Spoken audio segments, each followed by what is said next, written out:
Hello, I am Emma Carter, age 22. You may wonder how someone my age finds herself living with a cousin rather than in her own place. Believe me, this was not part of any plan I had envisioned for myself. I am pursuing a career in architecture, dedicating most of my time to sketching designs, working on presentations, and managing freelance projects. Life has not always been easy since my parents' separation. As a teenager, I moved frequently, seeking stability amid the chaos. Eventually, I found myself living with my cousin Daniel in Glenwood. The move was unplanned. Circumstances changed when my mother accepted a demanding job out of state, leaving me in need of a temporary home while I completed my degree. Daniel, my cousin, was the only family member willing and able to provide me with a place to stay. Daniel had been married to his wife Clara for several years. They lived in a charming home on the outskirts of town, far removed from the city's noise. I had expected this relocation to be just like the other quiet and peaceful chapter in an otherwise hectic life. But reality turned out to be far more complicated. This brings us to the present. Several months have passed since my move, and I've grown accustomed to this environment. I thought I had adjusted to the calm and mundane rhythm of life here, but today feels different.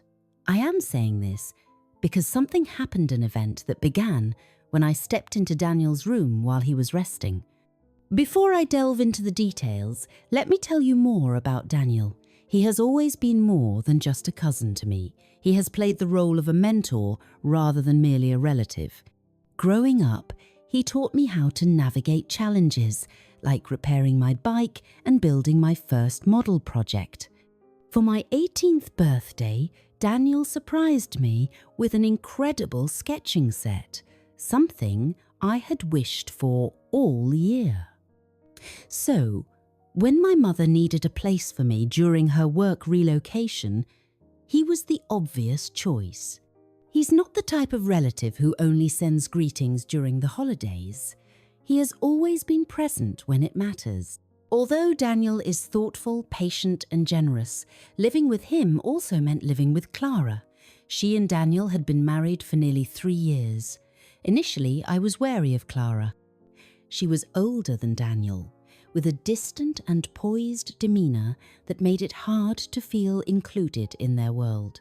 I was given a guest room at the far end of the house, and I did my best to keep to myself, respecting their space and privacy. However, the tension between Clara and me gradually eased. She began sharing tips about cooking, home management, and even small lifestyle tricks. Though our relationship wasn't as close as mine with Daniel's, the distance between us shrank over time, making daily life more harmonious. Until everything changed. My rapport with Clara was never as close as with Daniel. However, the unease between us had eased, and our interactions became more cordial. Life in the house gradually returned to a predictable normalcy. Over the past few months, my connection with Daniel deepened. His presence felt like a constant anchor. He listened without judgment, always patient and understanding. Most evenings, we would sit together after dinner, sometimes exchanging stories, sometimes simply enjoying the quiet as music played softly in the background. Lately, I've noticed something unsettling, an indefinable shift in our interactions. What began as fleeting moments of comfort slowly evolved into something stronger, something more confusing. The way his laughter lingered in the air, the brush of his hand when we reached for the same glass, the way he glanced at me when he thought I wasn't looking, it all felt different. It's difficult to explain, yet impossible to ignore. I was uncertain whether he sensed it too, but I could feel a subtle tension building between us, like an undercurrent beneath still waters. You may wonder, Emma, what are you saying? He is your cousin. I acknowledge how absurd it sounds, and yet this emotion, this inexplicable pull refused to be dismissed.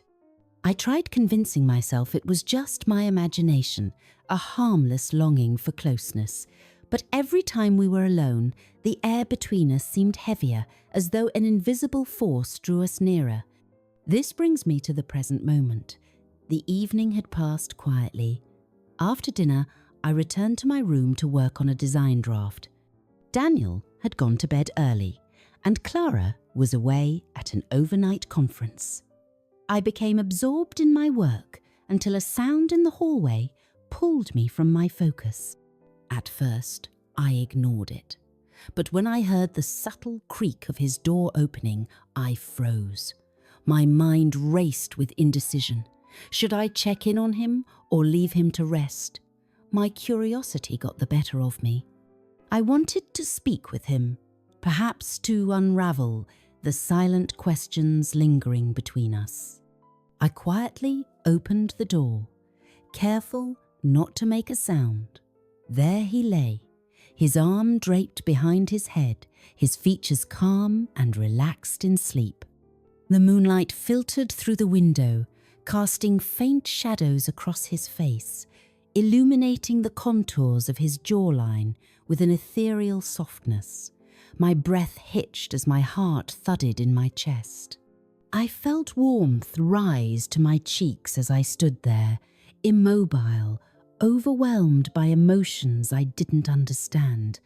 I wasn't sure what I wanted. Was it simply to watch him in this serene moment, or was it something more profound, something I couldn't name? I wasn't sure how long I remained there, lost in thought, until I accidentally nudged a small figurine on the shelf. It toppled and hit the floor with a soft clatter. Daniel stirred, his eyes fluttering open as his gaze locked onto mine. For a second, confusion clouded his face, but beneath that bewilderment, there was something else, something unspoken that I could not decipher. Daniel blinked several times, trying to focus on me, then let out a soft, sleepy laugh. "Emma, what are you doing here?" he asked, his voice still heavy with drowsiness. My heart pounded in my chest as I struggled to find something to say. I didn't want to seem intrusive, but I had no idea how to explain myself. My mouth felt dry, and every thought vanished from my mind.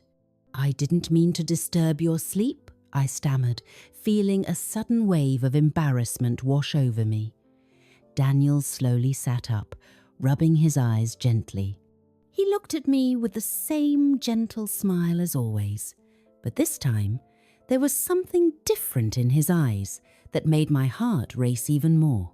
He paused for a moment, as though observing me more closely, and then spoke. "It's okay." His voice was softer than usual. "Emma, you can always talk to me whenever you need to." I nodded, but inside it felt like a whirlwind. I didn't know how to control the storm of emotions brewing in my chest. The air in the room grew heavier, and I noticed my breathing becoming more rapid. "I just wanted to talk," I whispered, my voice weak but sincere.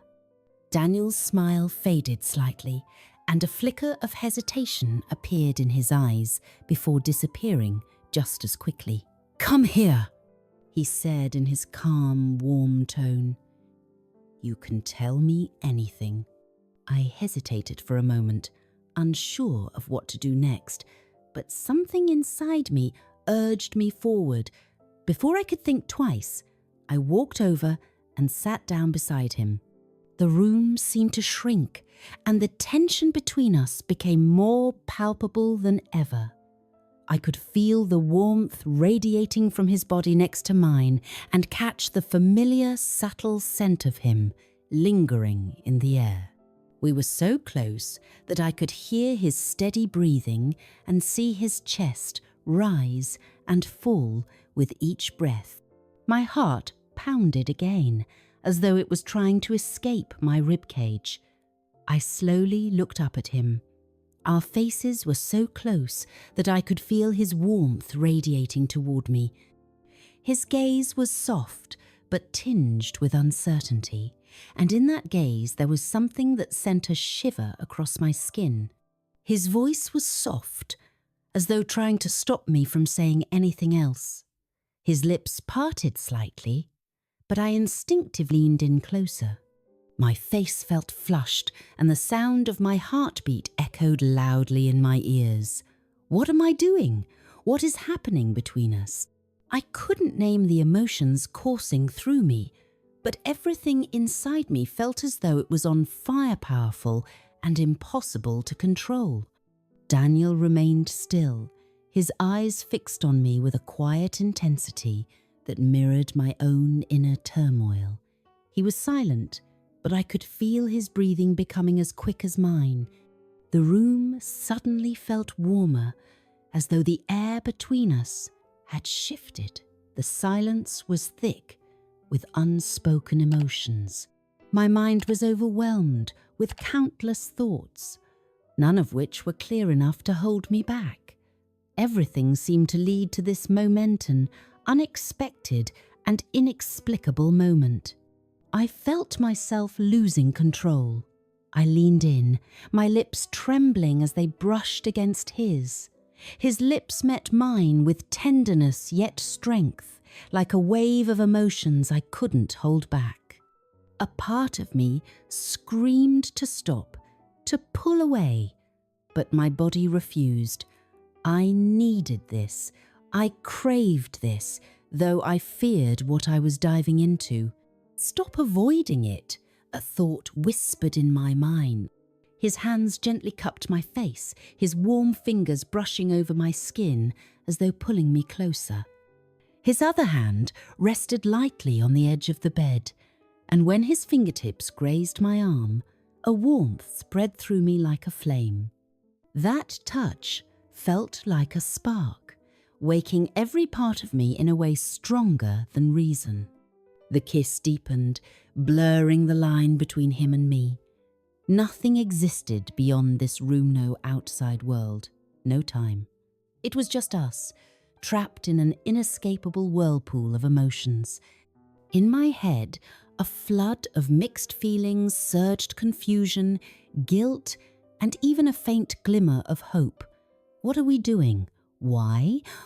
I couldn't put it into words, but the feeling was so overwhelming that logic no longer mattered. He pulled away from my lips slightly, his forehead resting gently against mine. Both of us were breathing heavily, our gasps mingling as one. My heart pounded so fiercely that I thought he could hear it. "Emma," he whispered, his voice laden with emotion. "We shouldn't be doing this." His voice trembled, as though he too was fighting a battle with his own reason. I wasn't sure whether I agreed or not. A force inside me urged that rules were meant to be broken. I gently grasped his hand, our fingers intertwining as though seeking reassurance. He didn't pull away. Instead, he held my hand tightly, as if afraid that letting go would make everything fall apart. We stared at each other for a long moment, in silencia, silence that carried all the words we couldn't say. The weight of what had just happened between us hung in the air. An unspoken question lingered. Should we continue? I let my hand brush the back of his neck, drawing him closer. This time, I felt no hesitation or fear. There was no more distance, no more uncertainty. I needed this closeness, needed to feel his presence again. His hand slid down my back, pulling me closer until there was no space left between us. All that remained was our rapid breathing and the unspoken understanding between us. I didn't know where this was going, but at that moment, the only thing that mattered was that fleeting memento moment I didn't want to let go of. The world outside became blurred, and only the two of us existed in this small universe. The room seemed to shrink, the air between us thick with an unnameable swirl of emotions. Daniel's breath brushed softly against my ear, sending shivers down my spine. I wasn't sure if it was from the tension or if the closeness was simply overwhelming. For the first time in my life, I felt a connection so profound, both intense and conflicting. "Are you sure?" he murmured, his voice husky but filled with hesitation. "I don't want to hurt you." I closed my eyes, trying to rein in the turbulent thoughts flooding my mind. Everything inside me was at war. My reason told me to step back, to end it here before things spiraled out of control, but my emotions wouldn't yield. They burned like a fire, and I realized I could no longer deny myself. "I'm sure," I whispered, my voice trembling but sincere. I felt the warmth of my hand as it slid over his shoulder down to his chest, rising and falling with each shallow breath. My heart pounded so hard that it felt like it was about to burst.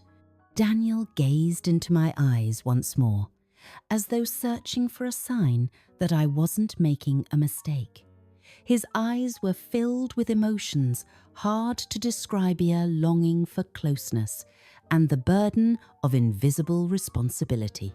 When his lips found mine again, the world around us seemed to dissolve. Time disappeared.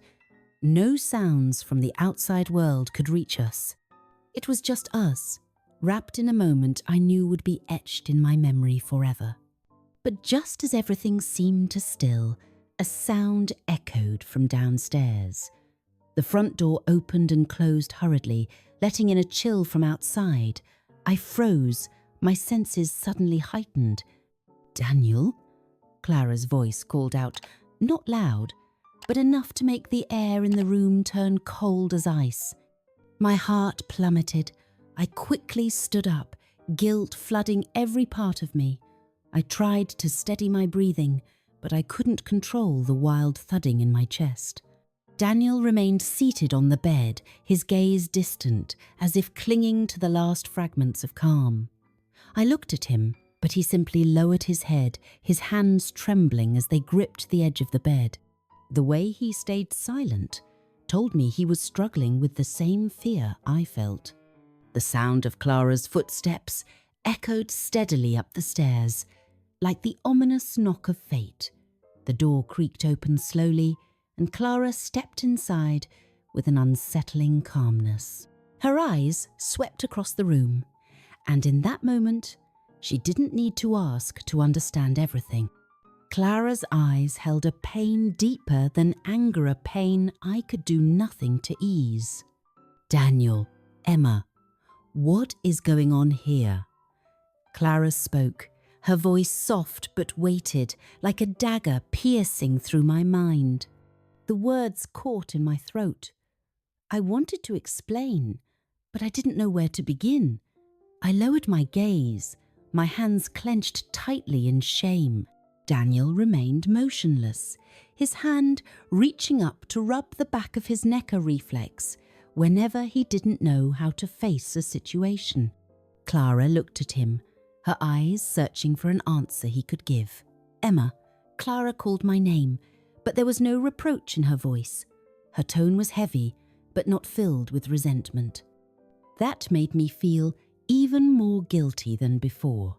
I had braced myself for a storm of anger, but instead I found a silence so deep it felt like an abyss. "I know things aren't as simple as I thought," Clara continued, her gaze softening. "But there are things you don't fully understand." I looked at her, bewildered. She didn't ask anything more. She just looked at us with calm but sorrowful, strange serenity, as though she had been prepared for this moment for a long time. Daniel remained silent, his eyes filled with a nameless regret. The room was weighed down by an oppressive quiet, but I knew that from this moment on, nothing could return to the way it had been.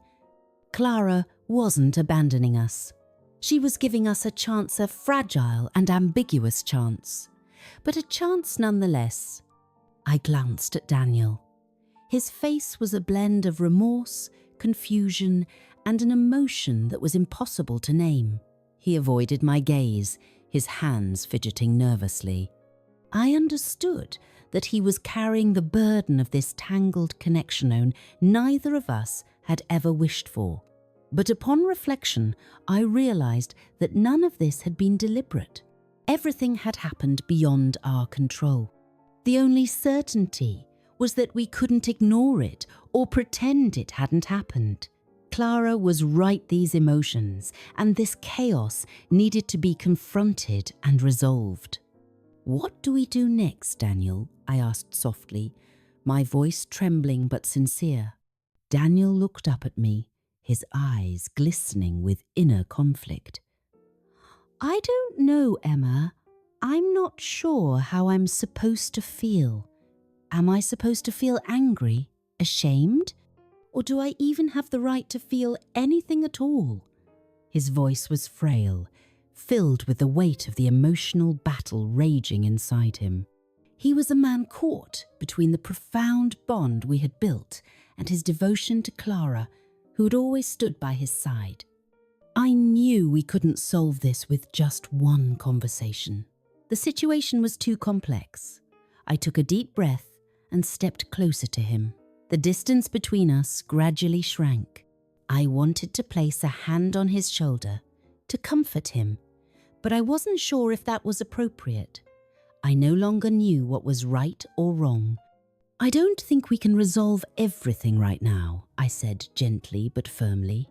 "But we need to have an honest conversation about this. It's too complicated to avoid." His face grew serious, though not cold. He nodded, his voice softening but still tinged with sadness. "I understand, but I don't know where to start." I took another step forward, my heart pounding though my voice remained calm. "We start by acknowledging what happened, by admitting our true feelings. Then we'll figure out what steps to take next." Daniel nodded again, his gaze softening slightly, as though he had found a small glimmer of light in the chaos. "This won't be easy, Emma, but I want to understand what's really happening between us." I grasped his hand-a-light touch, but enough to offer some comfort amid the flood of unnamed emotions. "I don't have all the answers, Daniel. I don't know what will happen next. But I'm not going to run from this anymore."